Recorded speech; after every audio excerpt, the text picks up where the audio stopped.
Welcome back to another technical deep dive here in the debug zone. Today, we're tackling a big question and breaking it down with insights from other users. Hopefully, this clears up some misconceptions and helps you get the answer you need. So, buckle up, stay a little curious, and let's jump right in.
And that's a wrap.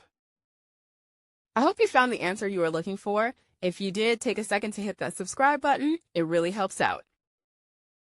And let me know in the comments which solution worked best for you. See you next time in the debug zone.